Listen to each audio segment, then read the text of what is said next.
የአውሮፓ ሰማይን የጋረደው የሩሲያ ጥላና ዩክሬንን በቁም የቀበራት አደገኛው የአሜሪካ ውሳኔ።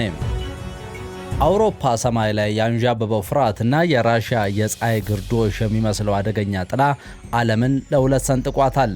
እነዚያ በመሳሪያና በገንዘብ ኃይላቸው ተማምነው የሩሲያን ክንድ እንዲሰብሩ ተጉ፣ ግን በራሳቸው ወጥመድ ተጠመዱ። አሜሪካ የወጥመዳቸው ዋነኛዋ መሳሪያ አድርገው ሲለፉ የነበሩት አውሮፓውያን በመጨረሻም እጥፋት ላይ ጉድ ተሰርተዋል። የትከሻቸው ማበጥ፣ የክንዳቸው መፈርጠም ዋነኛ መሳሪያቸውን ተነጥቀዋል። አሁን ደግሞ አስደንጋጭ የተባለ መርዶ ደርሷቸዋል። በዚህ በኩል ደግሞ የዩክሬን ግብዓተ መሬትን የሚያፋጥን ከባድ ውሳኔ ተወስኗል። ለመሆኑ ይህ አውሮፓውያን የደረሳቸው መርዶ ምንድን ነው? በዩክሬን ላይስ የተወሰነው አዲሱና ከባድ ውሳኔ ምንድን ነው?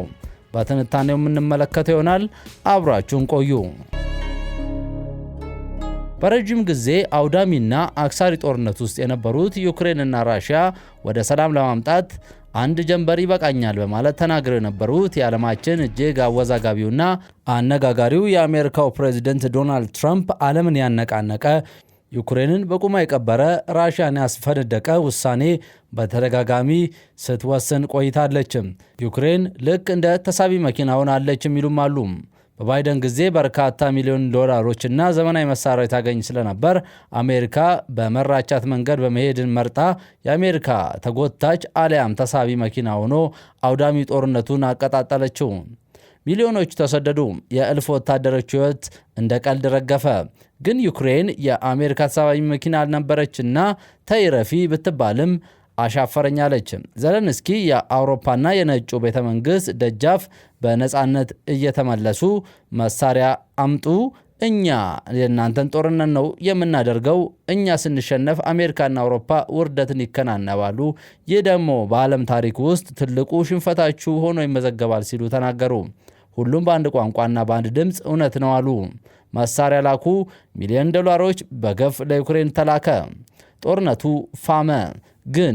ግን በድንገት 47ኛው የአሜሪካው ፕሬዝደንት ሲመጡ ሁሉ ነገር ግልብጥብጦ ወጣ።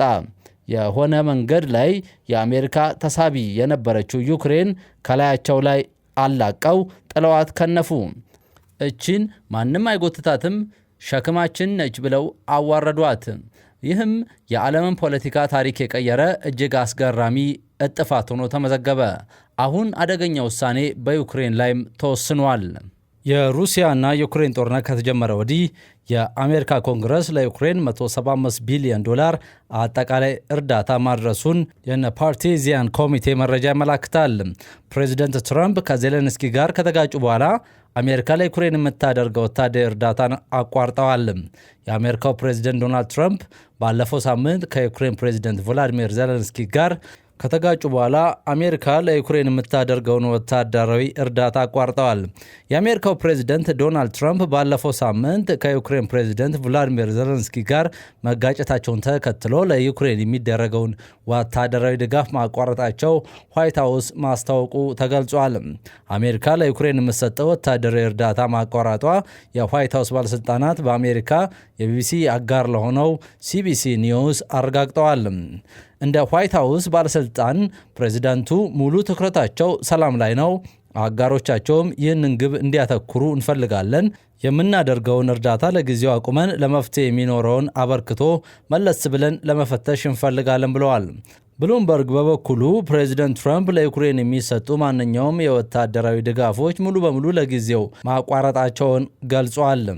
እንደ ብሉምበርግ ዘገባ ከሆነ በአሁኑ ወቅት ዩክሬን ያልደረሰው ወታደራዊ መሳሪያዎች ፖላንድ ወደሚገኘው ወታደራዊ ግምጃ ቤት እየተጓጓዙ የሚገኙ መሳሪያዎችን ጨምሮ በአጠቃላይ እንዲቆሙ ሆነዋል።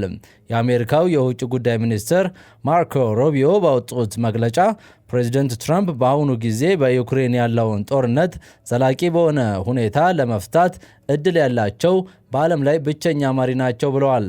ይህ እርምጃ የመጣው ፕሬዚደንት ትራምፕ ወደ ዋይት ሀውስ ከገቡ በኋላ አሜሪካ በዩክሬንና ሩሲያ ላይ የምትከተለውን ፖሊሲ ከቀየሩ ባለፈው አርብ ዕለት በዋይት ሀውስ ከዜሌንስኪ ጋር ኃይለ ቃል ከተለዋወጡ በኋላ ነው። ፕሬዚደንት ትራምፕ አሜሪካ ዩክሬን ከሩሲያ ጋር እያደረገች ባለው ጦርነት ላደረገችው ድጋፍ በቂ ምስጋና አላደረጉም ሲሉ ተችተዋል። ፕሬዚዳንቱ ትኩረታቸውን ሰላም ላይ መሆኑን ግልጽ አድርገዋል። አጋሮቻችንም ለዚህ ዓላማ ቁርጠኛ እንዲሆኑ እንፈልጋለን። እርዳታ ለመፍትሄው አስተዋጽኦ ማበርከቱን ለማረጋገጥ አቋርጠን እየገመገምን ነው ሲሉ ስማቸው እንዳይጠቀስ ያፈለጉ የዋይት ሀውስ ባለስልጣን መናገራቸውን ሮይተርስ ዘግቧል። ሩሲያውያን ወደ ድርድር ጠረጴዛ ማምጣት እንፈልጋለን፣ ሰላም ይቻል እንደሆነ ማጣራት እንፈልጋለን ብለዋል። በመግለጫውም በጉዳዩ ላይ ፕሬዚደንቱ ሆኖ ፔንታጎን እስካሁን ድረስ አስተያየት አልሰጡም። ብሉምበርግ እና ፎክስ ኒውስ የወታደራዊ እርዳታ እገዳ ፕሬዚደንት ዜሌንስኪ ለዋሽንግተን ለሰላም ዝግጁ መሆናቸው እስኪያሳዩ ድረስ እንደሚቀጥል ባለስልጣናት ጠቅሰው ዘግበዋል። የትራምፕ አስተዳደር ለኪየቭ የሚሰጠውን የደህንነት መረጃም ለመቀነስ መወሰኑን ሲኤንኤን ዘግቧል። ይህ ዜና የተሰማው ባለፈው ሳምንት ዶናልድ ትራምፕ እና የዩክሬኑ ፕሬዚደንት ቮሎዲሚር ዜሌንስኪ በዋሽንግተን ተገናኝተው ከተወያዩ በኋላ ነው። ውይይቱ በሁለቱ መሪዎች መካከል የጋለ ክርክር የተደረገበትና ኃይለ ቃል የተቀላቀለበትም ነበር። ዲሞክራቱና የወታደራዊ አገልግሎት ኮሚቴ ውስጥ አባል የሆኑት ታሚ ዴከርዋርዝ የዋይት ሀውስ ውሳኔ አሳፋሪና ዩክሬንን የነጠለ ሲሉ ተችተዋል።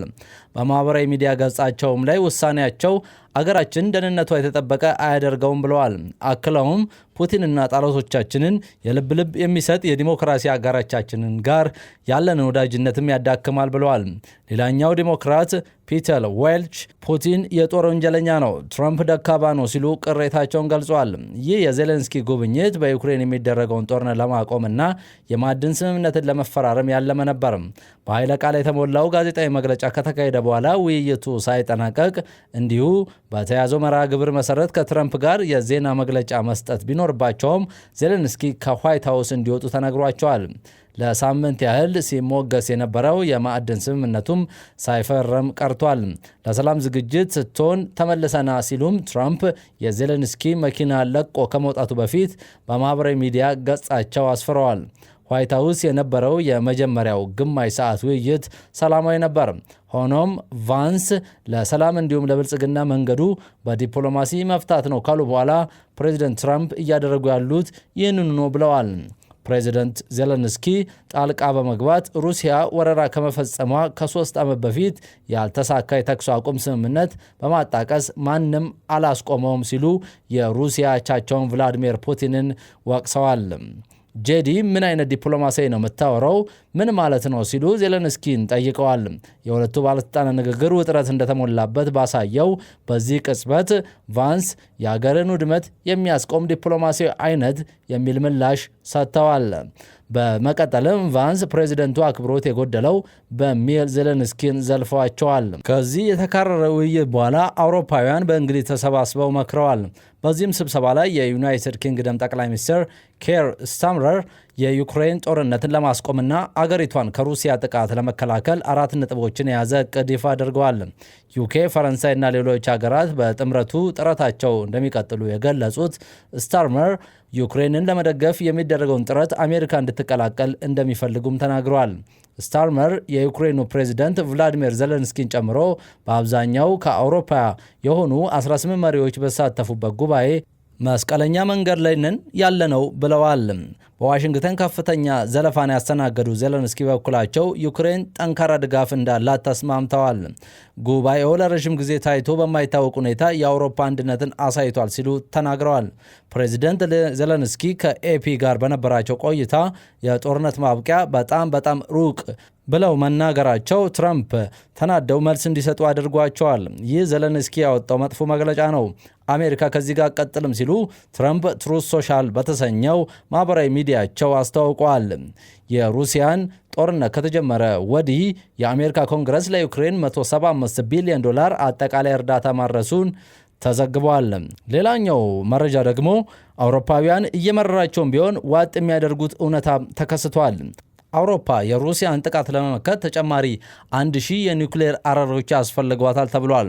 ሁሉም ተደናግጠዋል። ምክንያቱም እነሱና አሜሪካ መንገዳቸው ለየቅል ሆኗል። አውሮፓን ደግሞ ያለ አሜሪካ ድጋፍ አንድ ጊዜ ሩሲያን ለመገዳደር ሞክረውም አያውቁም።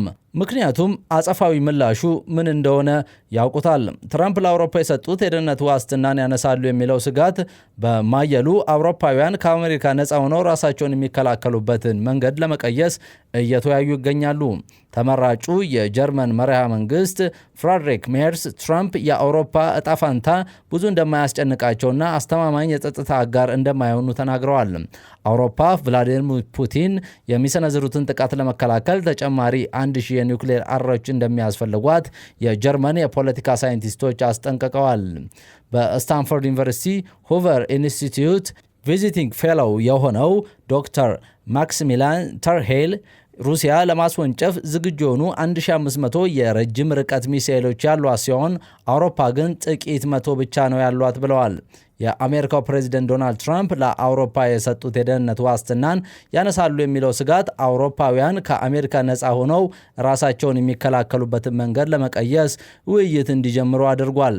ተመራጩ የጀርመን መራሄ መንግስት ፍሬድሪክ ሜርስ ትራምፕ የአውሮፓ ዕጣ ፈንታ ብዙ እንደማያስጨንቃቸውና አስተማማኝ የጸጥታ አጋር እንደማይሆኑ አስተያየትም ሰጥተዋል። የመሃል ቀኝ ዘመም ዴሞክራሲያዊ ክርስቲያን ፓርቲ መሪ አውሮፓ ከዋሽንግተን ነፃ ሆና ራሷን እንድታስተካክል ፈረንሳይና ጀርመን የኒውክሌር ትብብራቸውን ማስፋት እንደሚገባቸው ገልጸዋል። በጀርመን የአሜሪካ ኒውክሌር ጦር መሳሪያዎች የሚገኙ ሲሆን በኔቶ ኒውክሌር መከላከያም ይጠበቃሉ። ነገር ግን ትራምፕ ከሩሲያ እየፈጠሩ ያለው ግንኙነት በበርሊን ተጨማሪ የደህንነት ዋስትና ጉዳይ ውይይት እንደሚደረግበት ምክንያት ሆኗል። ፈረንሳይ የኒውክሌር ኃይሏ የአውሮፓ መከላከያ ኃይል አካል እንዲሆን የምትፈልግ ሲሆን የዩናይትድ ኪንግደም የኒውክሌር ፖሊሲ ግን ግልጽ አለመሆኑ ይነገራል።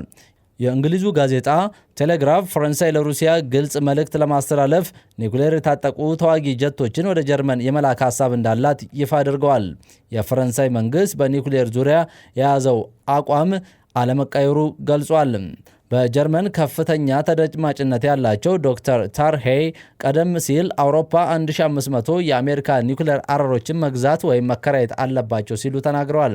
የአሜሪካው ፕሬዚደንት ትራምፕ የዩክሬን ጦርነትን ለማስቆም ከሩሲያ ጋር መነጋገራቸውን ተከትሎ የአውሮፓን ደህንነት የሚጎዳ ስምምነት እንዲደረስ ሊያደርግ ይችላሉ በሚል ዩክሬንና የአውሮፓ አጋሮች ስጋት ገብቷቸዋል። እንደሚታወቀው ደግሞ የፑቲን የ1 ዓመት የውጭ ጉዳይ ሚኒስትር ሰርጌይ ላቭሮቭ ያለፉት 500 ዓመታት የዓለም ግጭትና ጦርነቶች መነሻ አውሮፓ ነው ሲሉ ተናግረው ነበር። ሩሲያ የዩክሬን ጦርነትን ለማስቆም መልካም ጅምር አሳይተዋል ያለቻቸውን የአሜሪካው ፕሬዚደንት ዶናልድ ትራምፕን አወድሳለች። በዋይት ሀውስ በትራምፕ ፊት ለተዞረባቸው የዩክሬን ፕሬዚደንት ቮሎዲሚር ዜሌንስኪ ሞቅ ያለ አቀባበል ያደረጉት ድጋፋቸውን ለማጠናከር ቃል የገቡት ብሪታንያን ጨምሮ የአውሮፓ ሀገራት ደግሞ ጦርነት ናፋቂዎች ስትል ወቅሳለች። እኛም በዚያ በቃን። መልካም ጊዜ ተመኘን።